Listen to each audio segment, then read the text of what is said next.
اور ساتھ میں ٹھنڈا پانی پیا ہے آپ لوگوں نے؟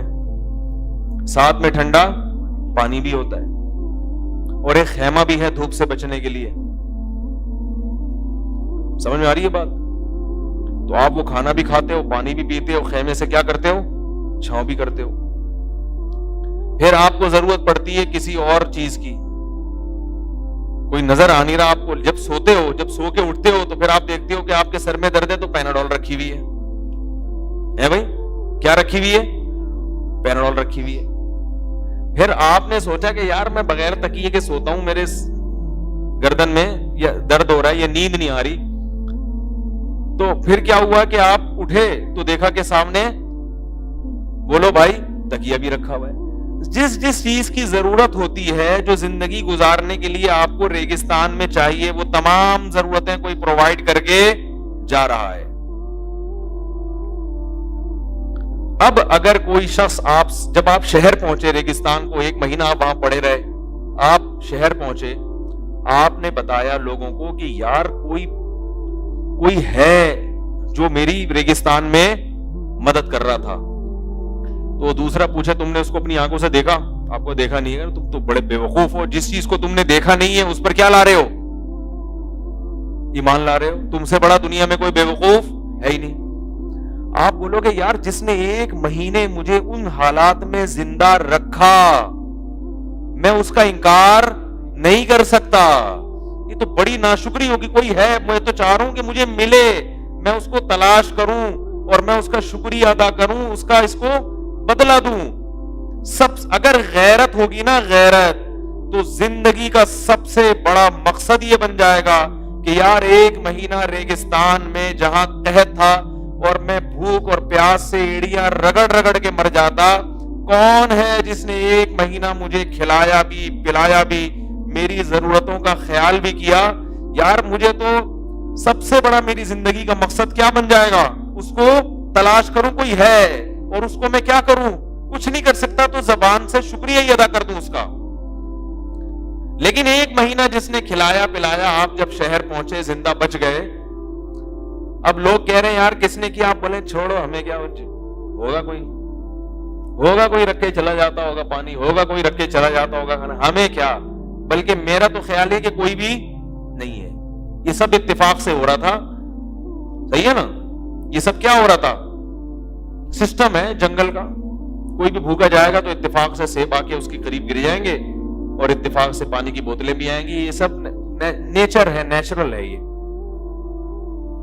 تو جب آپ کی ملاقات ہوگی اس حقیقی پالنے والے سے جس نے 1 مہینہ آپ کو کھلایا پلایا, وہ ایک دن آپ کو مل گیا اور اس کو کوئی ضرورت ہے, اب وہ آپ سے کہہ رہے یار میرا فلاں چھوٹا سا کام ہے وہ آپ کر دیں. آپ کہتے ہیں بھائی تم کون ہو؟ تو وہ کہتے ہیں میں وہی ہوں جو تمہیں 1 مہینہ کھلاتا. آپ کو میں تو مانتا ہی نہیں کہ مجھے کسی نے کھلایا بھی ہے اور کسی نے پلایا بھی ہے اور 1 مہینہ مجھے پالا ہے. میں مانتا ہی نہیں. یہ سب آٹومیٹک, خود بخود, بولو بھائی, ہوتا رہا ہے. تو کہے گا یار آٹومیٹک ایسے کیسے ہو گیا کہ تمہیں روٹی چاہیے تو روٹی آ رہی ہے؟ یہ آٹومیٹک ایسے کیسے ہو گیا؟ آٹومیٹک کو یہ خود پتا ہوتی ہے ساری چیزیں ہے بھائی. آٹومیٹک کوئی خود سے کوئی چیز ہے؟ یہ نیچر کو خود سے کوئی چیز ہے؟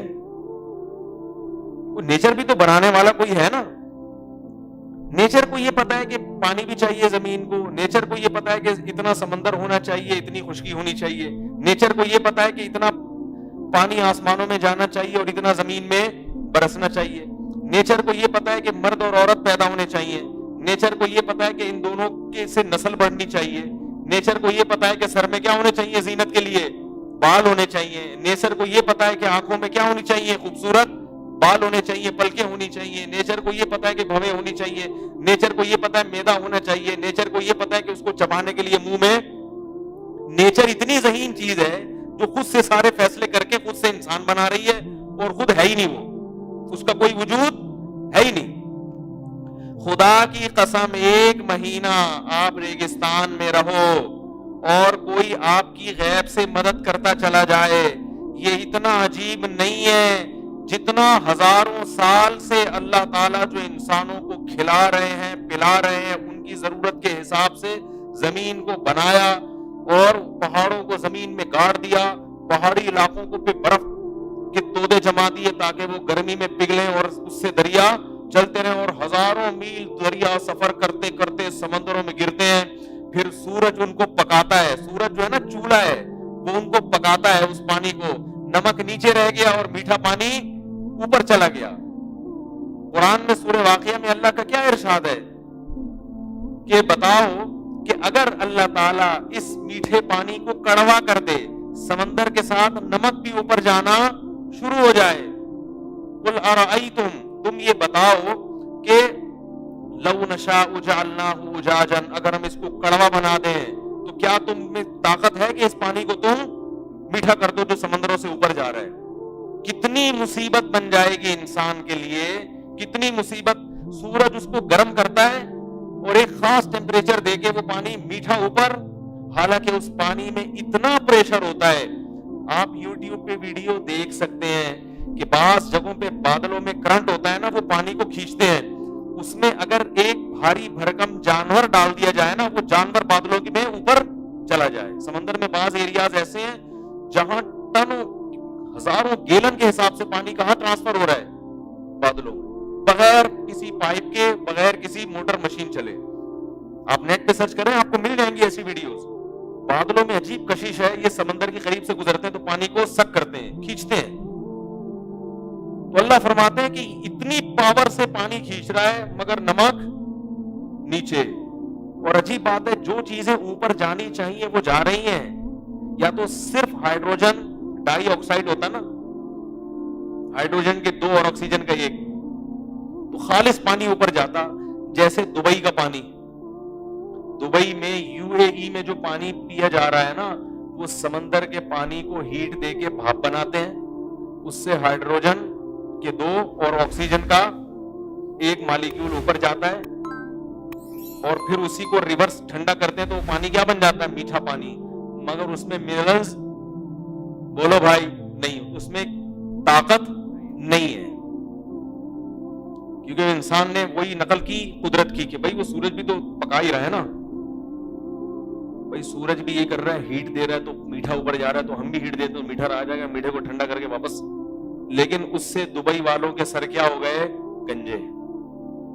دبئی میں جب UAE میں پورے کے یہی حال ہے. جو لوگ گورنمنٹ کا پانی پی رہے ہیں نا، جو سمندر سے میٹھا پانی، اس میں طاقت کیا ہے؟ نہیں ہے. میں نے وہاں بہت سارے پاکستانی دیکھے، بہت سارے لوگ دیکھے جن کی اولاد ہی نہیں ہو رہی. وہ کہتے ہیں یہ پانی میں کیا ہے؟ سلفر ہی نہیں ہے، پانی میں وہ منرلز ہی نہیں ہے قدرتی. پھر 2-4 منرلز آرٹیفیشل ڈالنے پڑتے ہیں. جیسے یہ جو پیکنگ کا پانی آ رہا ہے نا، جو اتنا اچھا لگتا ہے آپ لوگوں کو، اس میں طاقت نہیں ہے.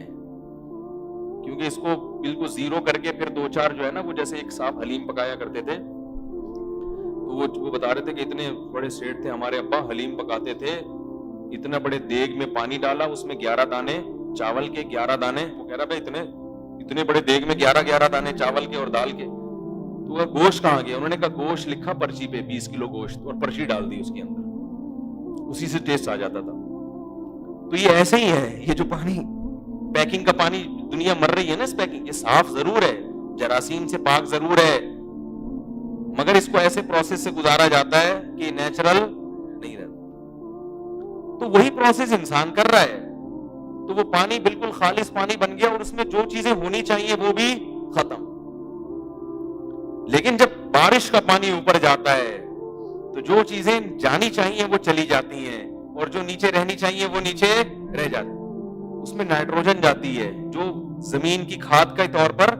تبھی دیکھو بارش کا پانی جہاں برستا ہے کھاد ڈالنے کی ضرورت نہیں ہے، خود بخود گھاس اگ جاتی. یہ جو جنگلوں میں اتنے اونچے اونچے درخت ہیں، ان کو کس نے کھاد دی ہے بھائی؟ ہم تو زمین میں کھاد جب تک نہ ڈالیں کچھ اگتا ہی نہیں ہے. اور جنگلوں میں اتنے آسمان سے باتیں کرتے ہوئے درخت، ان کو اتنی توانائی، انرجی کہاں سے ملی ہے؟ اس لیے کہ یہ کس سے؟ بارش کا پانی جب آتا ہے تو جو مچھلیوں کی بیٹیں ہوتی ہیں نا سمندر میں، اس سے جو بھی نائٹروجن ہوتی ہے وہ کہاں چلی جاتی ہے؟ مجھے اس کا پورا پروسیس معلوم نہیں ہو، تو کوئی ڈاکٹر ہی بتائے گا آپ کو. لیکن وہ جو طاقت اور توانائی ہے وہ بارش کے پانی کے ساتھ اوپر چلی جاتی ہے اور پھر وہ زمین میں جاتی ہے اور بارش کا پانی نائٹروجن زمین میں لے کے آتا ہے. لہذا بارش کا پانی اگر کہیں برس رہا ہے تو کھاد نہیں بھی دو گے خود بخود چیزیں پیدا ہونا شروع. پھر وہی پانی آپ پیتے ہو تو آپ کو نقصان نہیں دیتا. وہ زمین میں جائے گا, زمین میں مٹی میں فلٹر لگا دی اللہ نے. مٹی کا کام تو ہے گندا کرنا, مگر وہ بارش کے پانی کو کیا کر رہی ہے؟ فلٹر کر رہی ہے. یعنی جتنا عرصہ زمین کے اندر رہے گا صاف ستھرا رہے گا, فلٹر ہوتا رہے گا. جیسے ہی نکال لیا خراب ہونا شروع. نیچے خراب نہیں ہو رہا وہ مٹی کے اندر. اس کا مطلب ہے کہ کیا یہ نیچر کر رہی ہے؟ نیچر کو پتا نہیں ہے. نیچر کو کس نے بتایا کہ بھئی یہ انسان کو پانی کی ضرورت پڑے گی اور ایسا پانی جس سے سر کے بال, کیا خیال ہے؟ وہ دبئی کا پانی جو لوگ پیتے ہیں نا یو اے میں, وہ بال بھی جلدی جلدی سفید ہو رہے ہوں گے, پھر ان کو سربیکسی وغیرہ کھانی پڑتی ہے الگ سے. تو یہ کس نے بتایا؟ یہ نیچر نے خود سے فیصلہ کر لیا تھا کہ بھئی انسان کو یہ چیزوں کی ضرورت پڑے گی, ایسا پانی چاہیے, پھر یہ چاہیے, پھر وہ چاہیے. یہ کون سی چیز ہے؟ تو میں عرض کر رہا تھا کہ اللہ کی قسم, ایک شخص اگر ریگستان میں ہو اور وہاں اس کو کوئی خوراک رکھ کے چلا جاتا ہو تو ایسے مربی کا انکار کرنا اتنا عجیب نہیں ہے جتنا اتنا انکار کہ جس رب نے آپ کو ماں کے پیٹ میں بنانا شروع کیا, آنکھ, ناک, کان, دل, دماغ, جگر, گردے, پھیپڑے, ایک ایک چیز بن رہی ہے اور اپنی جگہ پہ ایڈجسٹ ہو رہی ہے. کون ہے ماں کے پیٹ میں میکینک جو چھینی ہتھوڑے لے کے آنکھوں کی فٹنگ کر رہا ہے, ناک کو اپنی جگہ پہ ٹھوک رہا ہے, دانت اپنی جگہ فٹ کر رہا ہے کہ یہاں سے اگیں گے, ایک ایک چیز. اور ادھر بچہ جب دنیا میں آیا, پیدا ہوا, پیدا ہوتے ہی ماں کی چھاتیوں میں, اس کا مطلب کوئی ہے جس کو پتا ہے کہ جب یہ پیدا ہوگا تو اسے کیا چاہیے ہوگا. لہذا میں ماں کی باڈی میں ایسے سافٹ ویئر پہلے سے انسٹال کر دوں کہ اگر وہ پیدائش سے پہلے روٹی کھا رہی ہے تو بچے کی آنکھ, ناک, کان, دل, دماغ, جگر بنے گا. لیکن جیسے ہی بچہ دنیا میں آیا اب روٹی کھانے سے کیا بنے گا؟ فوراً دودھ. اتنی پیچیدہ مشین آج تک جاپان کے سائنسدان بھی ایجاد نہیں کر سکے. اتنی پیچیدہ مشین. حیرت اس پر ہے کہ جاپان کے سائنسدان جو روبوٹ ایجاد کریں جو اس سے بہت کم درجے کی پیچیدہ ہے, اس کے بارے میں تو کوئی نہیں کہتا کہ یہ خود سے بنا ہے. اور ایسی پیچیدہ مشین کہ بچہ پیدا ہو رہا ہے, وہی روٹی کھا رہی ہے ماں, وہی انڈے جو پہلے کھاتی رہی ہے, اب اس سے فوراً کیا بننا شروع ہو گیا, اور وہ دودھ بن بھی رہا ہے اور اپنی جگہ پہ پہنچ بھی رہا ہے. اور بچہ جو پیدا ہوتا ہے دنیا میں کچھ بھی نہیں جانتا, لیکن خدا کو معلوم ہے, اللہ کو معلوم ہے, اسے کچھ بھی نہ آئے کوئی مسئلہ نہیں ہے. لیکن اگر اسے یہ بھی نہ پتا چلا کہ دودھ کہاں سے ملے گا, پیا کیسے جائے گا, پھر یہ کیا ہو جائے گا؟ مر جائے گا. لہذا یہ اس کی فوری ضرورت ہے, یہ اس کو پہلے سے سکھا دو. اس کا مطلب ریگستان میں جو آپ کی ضرورتیں پوری کر رہا ہے وہ اتنا عجیب نہیں ہے جتنا عجیب وہ ذات ہے جو پیدا ہوتے ہی آپ کی ضرورتیں, بولو نا بھائی, پوری کر رہا ہے. یہ کوئی پتھر کا بنا ہوا بت یہ کام نہیں کر رہا, کسی مزار کا بابا یہ کام نہیں کر رہا, نہ کوئی پیغمبر یہ کام کر رہا ہے, نہ محمد صلی اللہ علیہ وسلم یہ کام کر رہے ہیں. محمد صلی اللہ علیہ وسلم جو پیدا ہوئے تھے تو بھی اللہ نے آپ کی ماں کی چھاتیوں میں دودھ پیدا کیا اور آپ کو بھی سلیقہ سکھایا. یہ سارے کام کرنے والا ترے تنہا کون ہے؟ ایک ذات ہے جو اسباب کی محتاج نہیں ہے. وہ جو چاہے کر لے, جس چیز کا ارادہ کرے اس چیز کو وجود دے